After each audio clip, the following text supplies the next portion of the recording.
नाम को महिमा हो। और परमेश्वर आज के दिन हम सबों से अपने वचन से बर्ताव करने पाए। आज हम परमेश्वर के वचन से हम जो है आज देखने के लिए जा रहे हैं, प्रार्थना के बारे में हम देखने के लिए जा रहे हैं, प्रार्थना के महत्व के बारे में हम देखने के लिए जा रहे हैं। और जरूर हम प्रार्थना हमारे जीवन के लिए बहुत महत्व है और मसीह जीवन बिना प्रार्थना का नहीं हो सकता। मसीह जीवन में जो है बिना प्रार्थना का जीवित नहीं रह सकता। अगर मसीह जीवन में प्रार्थना नहीं है तो हम एक मरा हुआ जैसा हमारा जीवन है। इसलिए बाइबल से वचन को हम देखते हुए कुछ बातों को हम अध्ययन करने के लिए जा रहे हैं। बाइबल से कुछ बातों के ऊपर ध्यान देने के लिए जा रहे हैं कि मसीह में जरूर हम लोग रहते हैं, प्रभु को सच्चाई को जान लिए, प्रभु को पहचान लिए, प्रभु को ग्रहण किए और प्रभु के सारे बातों को पाने के बाद अगर हमारे जीवन में केवल आशीष के चक्कर में रहेंगे, केवल भलाई के चक्कर में रहेंगे, केवल लाभ प्राप्त करने के चक्कर में रहेंगे तो ये हमारे लिए लाभ की बातें नहीं है। हमारे जीवन में परमेश्वर के वचन बताता है प्रथम स्थान जो है प्रार्थना। और लिखा है मसीह जीवन बिना प्रार्थना को जीवित नहीं रह सकते। अगर प्रार्थना नहीं है तो हम जो है इस संसार में हमारे लिए, आपके लिए, सबके लिए जीना बहुत मुश्किल है। क्योंकि जिस दुनिया में, जिस संसार में हम लोग रहते हैं, ये संसार पाप से भरा हुआ है, अंधकार से भरा हुआ है, शैतान की कई प्रकार के जाल से भरा हुआ है। अगर हमारे जीवन में प्रार्थना जीवन नहीं रहेगा तो हम जो है उस जाल में फंस सकते हैं, उस जाल में हम फंस सकते हैं। अंधकार की क्रियाएं हमें जो है खींच सकती है और जो है प्रार्थना अगर नहीं रहेगा हमारा जीवन एक मरा हुआ जैसा हमारा जीवन रहेगा। इसलिए हम वचन से कुछ बातों को हम अध्ययन करने के लिए जा रहे हैं कि जो प्रार्थना का जो बातें हैं, जो मसीह जीवन में प्रार्थना बिना जो जीवित नहीं रहेगा, इसके लिए लगभग जो है हम 4 पॉइंट के ऊपर हम थोड़ा ध्यान देने के लिए हम जा रहे हैं। 4 पॉइंट के ऊपर हम ध्यान देने के लिए हम जा रहे हैं। पहला जो है प्रार्थना का महत्व के बारे में हम थोड़ा देखने के लिए हम जो है उस वचन से थोड़ा कुछ बातों को अध्ययन करने के लिए जा रहे हैं, प्रार्थना का महत्व के बारे में। और दूसरा जो है प्रार्थना कैसे करना है इसके बारे में थोड़ा सा जो है हम देखने के लिए जा रहे हैं। और तीसरा जो है जो प्रार्थना की बाधाएं के बारे में यानी रुकावट के बारे में जो है हम देखने के लिए जा रहे हैं। और चौथा जो है कुछ प्रार्थनाएं का जो प्रतिज्ञाएं है उसके बारे में हम जो है देखने के लिए जा रहे हैं। 4 बातों के ऊपर थोड़ा सा हम वचन से कुछ बातों को अध्ययन करने के लिए जा रहे हैं। पहला हम देखने के लिए जा रहे हैं जो हम प्रार्थना का महत्व के बारे में जो हम देखने के लिए जा रहे हैं उसके ऊपर थोड़ा सा कुछ बातों को हम बाइबल में से कुछ वचनों के ऊपर गौर करते हुए हम ध्यान देकर मनन करते हुए इस बातों को ध्यान से सुनने के लिए हम जा रहे हैं। जो प्रार्थना का महत्व के बारे में, प्रार्थना का महत्व क्या हमारे जीवन में होना बहुत जरूरी है और मसीह जीवन में प्रार्थना प्रथम स्थान होना है। और प्रथम स्थान हमारे जीवन में प्रार्थना अगर नहीं रहेगा तो हमारा जीवन बेकार है। और बाइबल में देखते हैं यशायाह की किताब में और उसका 43 अध्याय और 21 और 22 वचन में लिखा है, उसको हम पढ़ने के लिए जा रहे हैं। यशायाह का किताब पुराना नियम में और उसका 43 और उसका 43 अध्याय में और उसका 21 और 22 वचन को हम वहां पर देखते हैं जो परमेश्वर जो कहता है कि इस प्रजा को मैंने अपने लिए बनाया है कि वे मेरा गुणगान करे, तो भी हे याकूब तूने मुझसे प्रार्थना नहीं की, इसलिए वरना हे इस्राएल तू मुझसे उकता गया है। इसका मतलब क्या है कि प्रार्थना को जब हम अनदेखा करते हैं तो परमेश्वर क्या करता है, दुखी होता है। प्रार्थना हमारे जीवन में अनदेखा होगा तो हम परमेश्वर को दुख को पहुंचाते हैं, दुखित करते हैं। इसलिए यहाँ लिखा है प्रार्थना का महत्व हमारे जीवन में बहुत जरूरी है। इसलिए यहाँ लिखा है परमेश्वर ने मुझे और आपको, इस सारे प्रजा को इसलिए बनाया, हम परमेश्वर को गुणगान करना है, हम परमेश्वर को धन्यवाद देना है। और प्रार्थना को में हम धीरे धीरे ढीला नहीं होना है या उकताना नहीं, इसलिए कहता है तू मुझसे उकता गया करके परमेश्वर कहता है।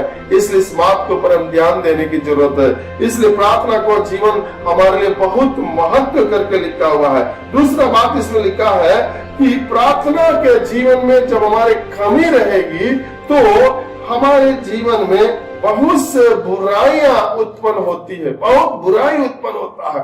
जब प्रार्थना कमी होगा, प्रार्थना नहीं होगा, हमारे जीवन में, हमारे पारिवारिक जीवन में बुराइयां आते रहेगी, बुराइयां गिरते रहेगी।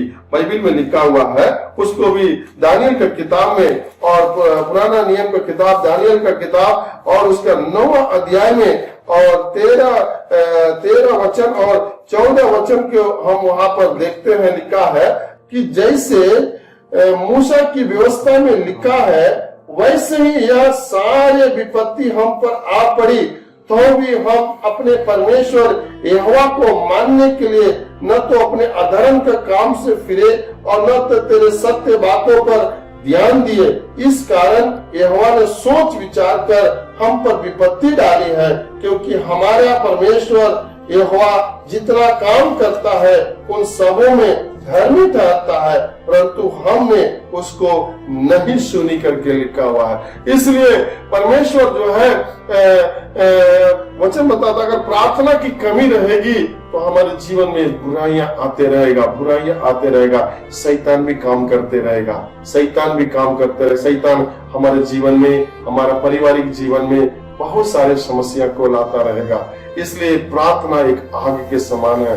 प्रार्थना से शैतान भागता है, प्रार्थना से अंधकार की शक्तियां दूर होती है। जितने ज्यादा प्रार्थना करेंगे उतना ही जो है अंधकार की शक्तियां हमारे जीवन से, हमारा पारिवारिक जीवन से भागेगा, दूर छोड़ करके दूर जाएगा और उतने शैतान की बातें दूर होगा। इसलिए इस बात को ध्यान रखना, प्रार्थना का महत्व हमारे जीवन में बहुत जरूरी है। इसलिए लिखा है प्रार्थना नहीं रहेगा, बुराइयां हमारे जीवन में उत्पन्न हो सकता है, धीरे धीरे अशुद्धता प्रवेश करेगा। और तीसरी बात जो है हम देखते हैं, प्रार्थना को अनदेखा करते हैं। प्रार्थना को अनदेखा करने से पाप होता है। प्रार्थना अनदेखा करना पाप है। इसके लिए भी बाइबल में वचन लिखा है, पहला शमूएल की किताब और उसका 12 अध्याय और उसका 23 वचन में लिखा है, फिर यह मुझसे दूर हो कि मैं तुम्हारे लिए प्रार्थना करना छोड़कर यहोवा के विरुद्ध पापी ठहरूं। मैं तो तुम्हें अच्छा और सीधा मार्ग दिखाता रहूंगा। अगर प्रार्थना हम नहीं करेंगे तो हम परमेश्वर की दृष्टि में पाप है, परमेश्वर की दृष्टि में पाप है। एक सही मसीह व्यक्ति, एक सही परमेश्वर के जन केवल उद्धार पाने से नहीं होता है, केवल विश्वास करने से नहीं होता है, और हमारे जीवन में प्रतिदिन रोज प्रार्थना की जरूरत है। अगर प्रार्थना नहीं करते हैं हम परमेश्वर के नजरों में भी हम पापी ठहरते हैं। इसलिए इस बात को हम ध्यान देने की जरूरत है। प्रार्थना हमारे लिए बहुत महत्वपूर्ण है। इसलिए यहाँ लिखा अनदेखा करते हैं तो हम पाप जो है पापी ठहरते हैं। चौथा बात लिखा है, अगर हमारे मसीह जीवन में निरंतर प्रार्थना करते रहना यह एक आज्ञा है। लगातार प्रार्थना करना यह हमारे लिए एक आज्ञा है। लगातार जो है प्रार्थना करना जो है हमारे जीवन में वह आज्ञा है। इसलिए वह लिखा है, उसको भी हम वचन को देखते हैं लगातार प्रार्थना के बारे में। और कुलुसियों की किताब और 4 अध्याय और उसका 2 वचन में वहां लिखा हुआ है कि प्रार्थना में लगे रहो और धन्यवाद के साथ उसमें जागृत रहो। प्रार्थना में लगातार परमेश्वर हमसे और आपसे इस बातों को कहता है, यहाँ कुलुसियों में लगातार लगे रहो, हर समय लगे रहो, हर वक्त लगे रहो। जब हम प्रार्थना में लगे रहेंगे और न केवल प्रार्थना में लगे रहेंगे, धन्यवाद के साथ भी हम जागृत रहने के लिए परमेश्वर हमें और आपको इस बातों को अवगत करता है। इसलिए निरंतर प्रार्थना करना हमारे लिए बहुत बड़ा महत्व है। केवल एक दिन, एक समय एक या विशेष दिन करके हम प्रार्थना करने से नहीं होगा। हम प्रतिदिन, हर दिन, रोज हम परमेश्वर के सन्मुख में होकर हम प्रार्थना करने की जरूरत है। प्रार्थना करना हमारे लिए बहुत बड़ा महत्व है। प्रार्थना के द्वारा बड़े बड़े काम होता है। प्रार्थना से कई प्रकार का चमत्कार का काम दिखाई पड़ता है। प्रार्थना से पहाड़ भी मैदान बन जाता करके वचन बताता है। प्रार्थना से सारे अंधकार की शक्तियां दूर होती है। इसलिए यहाँ लिखा है लगातार जो है हम प्रार्थना करना, हमारे लिए परमेश्वर ने इस आज्ञा को दिया है। इसलिए निरंतर हम प्रार्थना करने की जरूरत है। और प्रार्थना जब हम करते हैं तो प्रार्थना के द्वारा हम परमेश्वर को वरदान यानी दान को भी क्या करते हैं, प्राप्त करते हैं, लिखा हुआ है। इसलिए हम जो है दानियल का किताब और उसका 9 अध्याय और उसका 3 वचन में लिखा है, जब मैं अपना मुख प्रभु परमेश्वर की ओर करके गिड़गिड़ाहट के साथ प्रार्थना करने लगा और उपवास करके टाट पहनकर रात में बैठकर वरदान मांगने लगा। जब जो है लगातार हम प्रार्थना करते हैं तो प्रार्थना करने के दरमियान परमेश्वर को हम वरदान को भी क्या कर सकते हैं, प्राप्त कर सकते हैं। इसलिए बाइबल में देखते हैं कि चेला लोगों ने, प्रेरितों लोगों ने प्रार्थना करने का बहुत बड़ा महत्व दिया।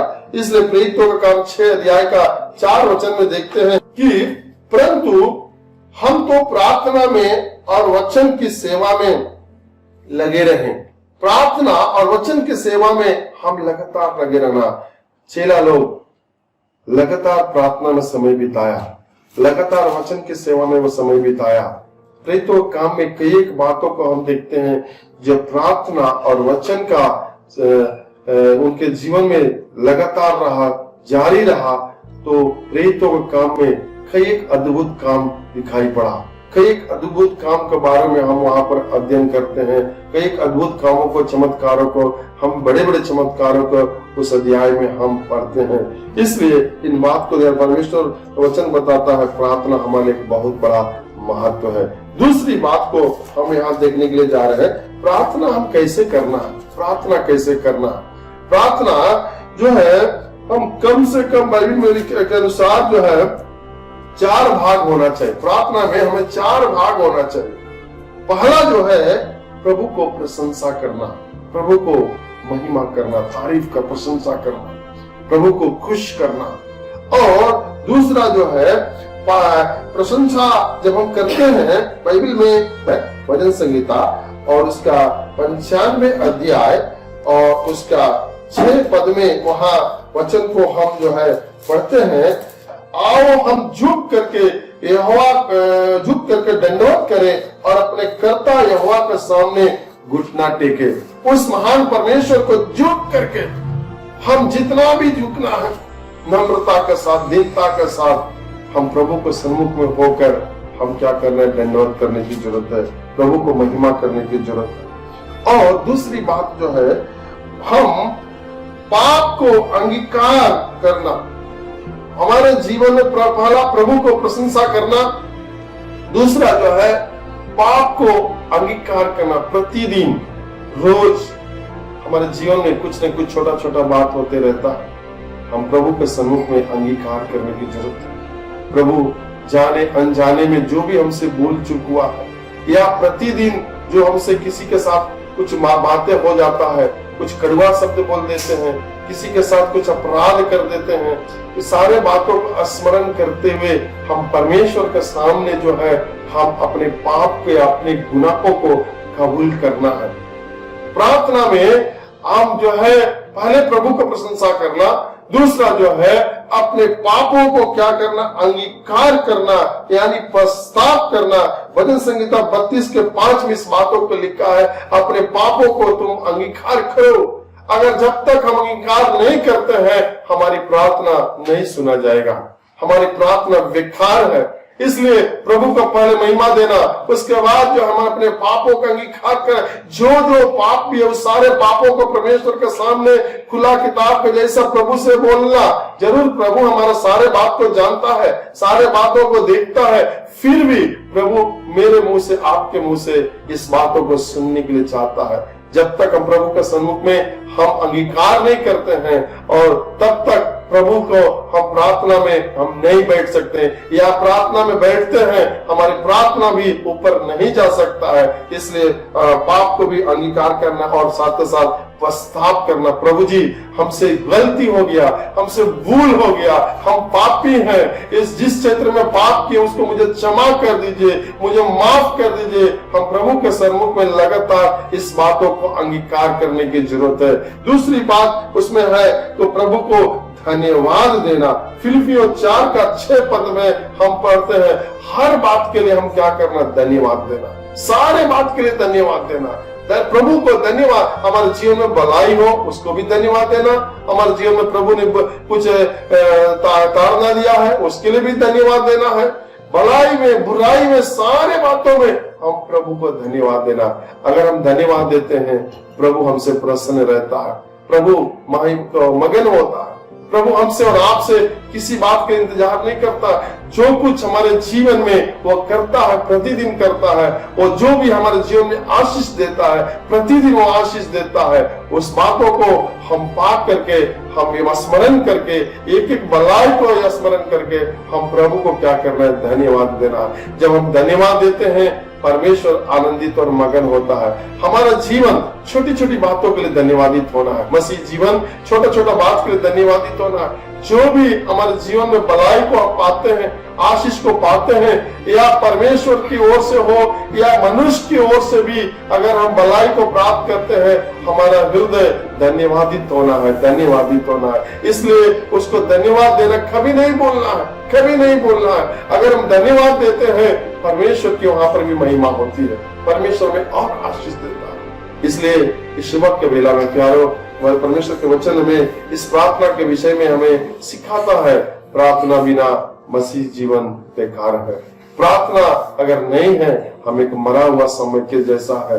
प्रार्थना अगर नहीं है हम जो है जिंदा नहीं है, केवल देखने के लिए शरीर में है लेकिन आत्मा में एक मरा हुआ जैसा है। इसलिए प्रार्थना को हम बहुत महत्व देने की जरूरत है। इसलिए प्रार्थना के बारे में लिखा, साथ ही साथ उसी में 5वें वचन में 5 पॉइंट को देखते हैं कि विनती करना, निवेदन करना, अनुरोध करना, और कैसे, परमेश्वर की इच्छा के अनुसार परमेश्वर को से विनती करना।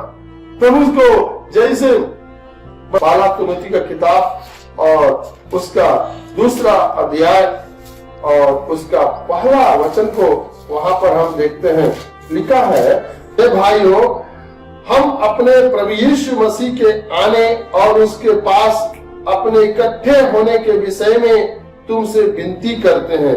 इसका मतलब यहाँ पौलुस इस बात को कहता है कि जो है विनती करता है, तो मसीह जीवन विनती करने वाला जीवन होना चाहिए। हम प्रभु से लगातार विनती करने वाला होना। अगर हम विनती करते हैं, प्रभु हमारा विनती को सुनने वाला हमारा परमेश्वर। इसलिए लिखा है निवेदन करना है, अनुरोध करना है, प्रार्थना करना है, और वो भी उसके इच्छा के अनुसार जो है करना है। लेकिन जब हम प्रार्थना करते हैं कुछ बाधाएं आती है। वो बाधाएं क्या क्या है हमारे अंदर, उस बाधा के ऊपर भी ध्यान देने की जरूरत है, बाधा के ऊपर भी जानने की जरूरत है।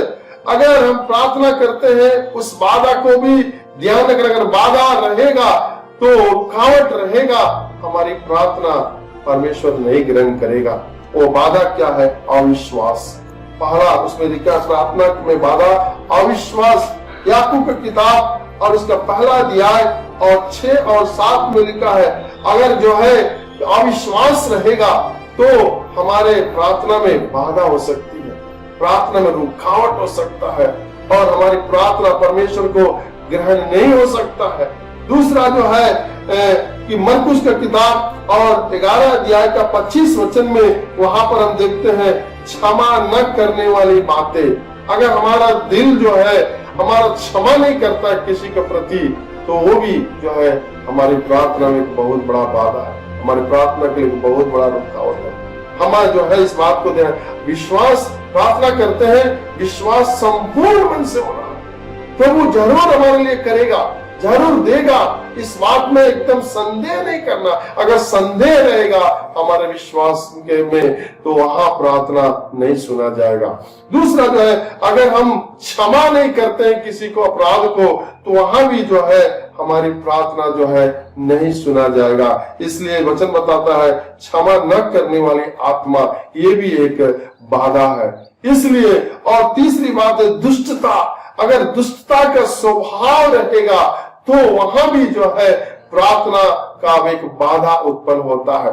स्वभाव जो है बिल्कुल जैसे परमेश्वर के वचन जैसे बताता है वैसे हमारा जीवन जो है बिल्कुल जो है नम्रता, दीनता और परमेश्वर के भय में हमारा जीवन होने की जरूरत है। हमारा जीवन जो है परमेश्वर के खुला जैसे किताब है उस किताब के समान हमारा जीवन होना, जैसे अंदर और बाहर सारे बातें एक समान होने की जरूरत है। तब जो है परमेश्वर हमसे और आपसे प्रसन्न रहेगा, क्योंकि बाइबल में लिखा है खुला मन से परमेश्वर प्रसन्न होता है। अगर हम खुला नहीं रहेंगे हम परमेश्वर को कदापि प्रसन्न नहीं कर सकते हैं। इसलिए हमारा स्वभाव जो है बिल्कुल एकदम परमेश्वर के सम्मुख में ग्रहण योग्य होने की जरूरत है। दुष्टता अगर रहेगा हमारी प्रार्थना नहीं हो सकता। कितना भी भलाई करे, कितना भी कुछ किसी को दे दे, कितना भी प्रार्थना करें, कितना भी वचन का जानकारी भी हो, कुछ भी क्यों न हो, अगर स्वभाव में दुष्टता बना है ये हमारी प्रार्थना बेकार है, प्रार्थना हमारी बेकार है। और उसके बाद चौथा बात को यहाँ देखते हैं, प्रार्थना करते हैं गलत तरीका से हम मांगते हैं। अगर हम गलत तरीका से हम प्रार्थना में मांगते हैं तो भी हमारी प्रार्थना जो है नहीं सुना जाएगा। याकूब का किताब और उसका 4 अध्याय का 3 वचन को वहां पर हम देखते हैं। वहां लिखा याकूब का किताब और 4 का 3, तुम मांगते तो हो पाते नहीं, इसलिए कि तुम बुरी इच्छा से क्या करते हो, मांगते हो लेकिन नहीं पाते। कारण क्या है? तुम्हारा बुरी इच्छा के अनुसार, स्वार्थ के अनुसार तुम मांगते हो। इस बात को हम जो भी मांगना है परमेश्वर की इच्छा के अनुसार अगर मांगते हैं तो परमेश्वर हमारी प्रार्थना को क्या करता है, सुनता है।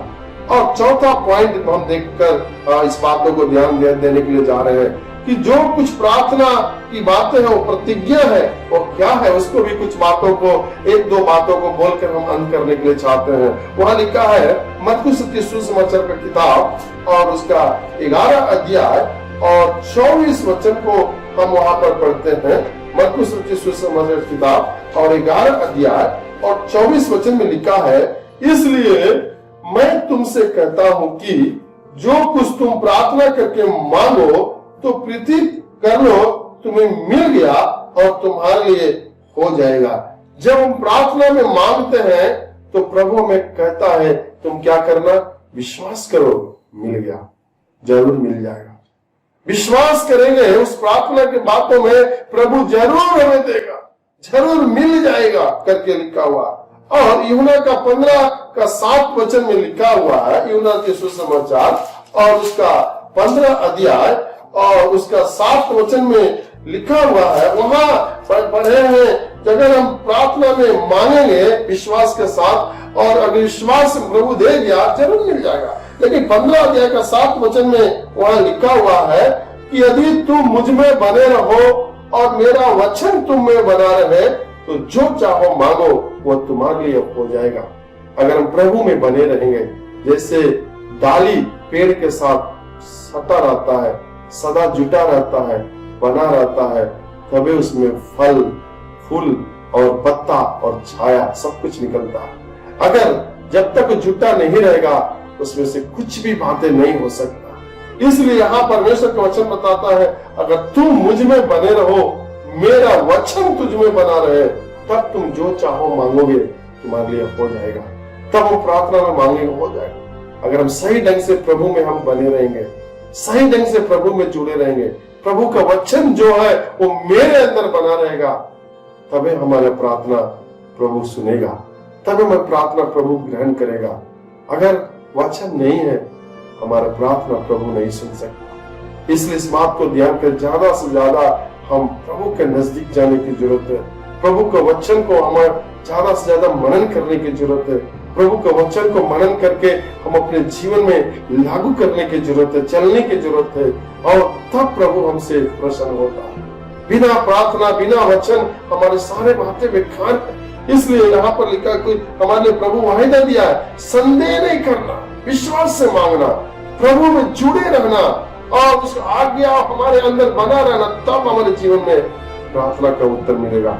और लिखा है कि पहला यूहन्ना का किताब और 5वां अध्याय का 14-15 वचन को पढ़कर हम उसको प्रार्थना में हम वहां देखते हैं।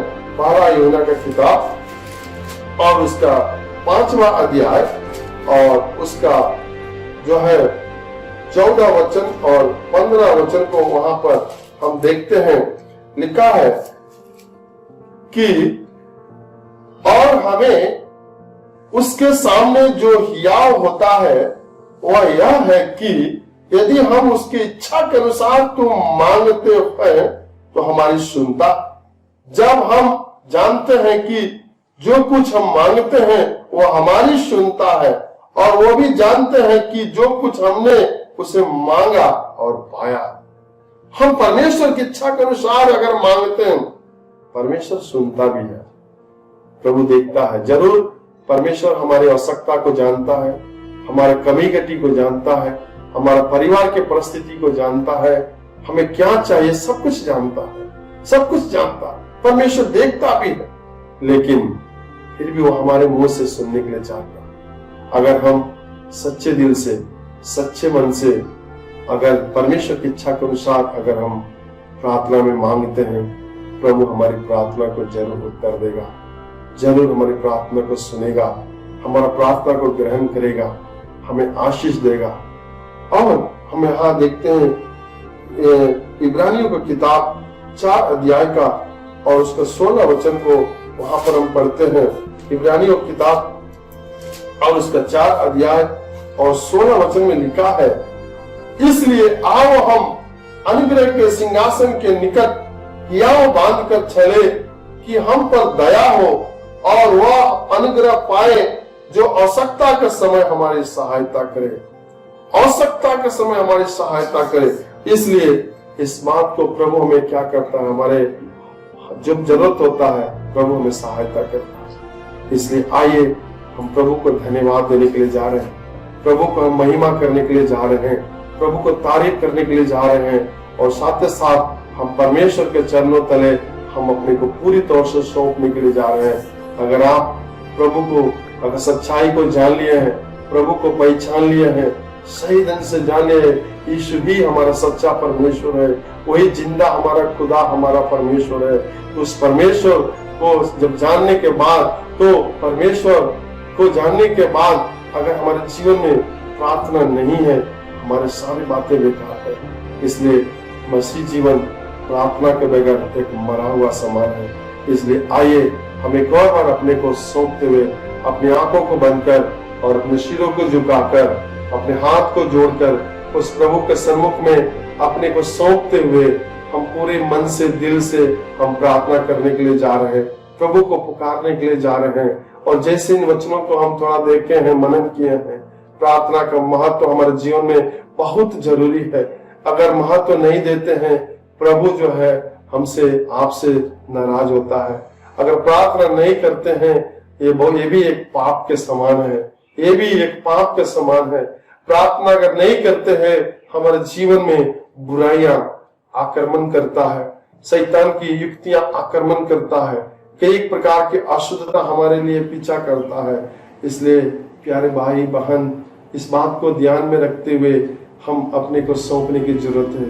हे प्रभु, अगर हमारे जीवन में प्रार्थना नहीं है, हम बेकार हैं, हमारा जीवन एक मरा हुआ जैसा है। आज हमारा जीवन ऐसा ना होने पाए।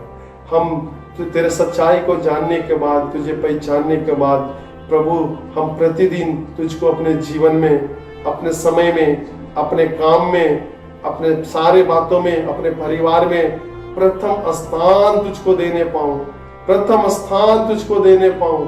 और प्रार्थना की बातों को प्रभु जी हम महत्व देने वाला व्यक्ति बनने पाऊं, लगातार हम तेरे लिए विश्वास योग्य होने पाऊं, कभी हम अनदेखा न करने पाऊं। प्रभु जी तेरे हाथों में सौंप देते हैं, धन्यवाद देते हैं प्रभु, हम धन्यवाद देते हैं, हम आपकी महिमा करते हैं, तारीफ करते हैं प्रभु। सचमुच प्रभु, जो वचन हम मनन किए, अगर हमारे जीवन में प्रार्थना जीवन नहीं है, सब कुछ बेकार है प्रभु। हम प्रार्थना करते हैं, प्रार्थना की आत्मा को दे और ज़्यादा से ज़्यादा प्रार्थना करने वाला होने पाए। जो कोई तेरे आवाज़ को सुनते हैं प्रभु, उनके अंदर भी तू कार्य कर और कभी भी प्रार्थना को अनदेखा न करने पाए पिताजी। और प्रभु जी, सबों को आशीष देने के लिए हम आपसे प्रार्थना करते हैं प्रभु। प्रार्थना अपने जीवन में प्रार्थना को प्रथम स्थान देने वाला होने पाए प्रभु। अगर प्रार्थना नहीं हमारे जीवन में बेकार है, ऐसे तू कार्य कर पिताजी। लगातार प्रार्थना की आत्मा को उंडेल पिताजी, और प्रभु अपने नाम को तो महिमा करने के लिए हम आपसे प्रार्थना करते हैं। जो कोई तेरे प्रभु इस आवाज़ को सुनते हैं, सबों के जीवन में आशीष देने के लिए प्रार्थना करते हैं। यह प्रार्थना प्रभु यीशु के सामर्थ्य नाम में मांगता हूँ, सुन ग्रहण कीजिए। आमीन आमीन। जय मसीह।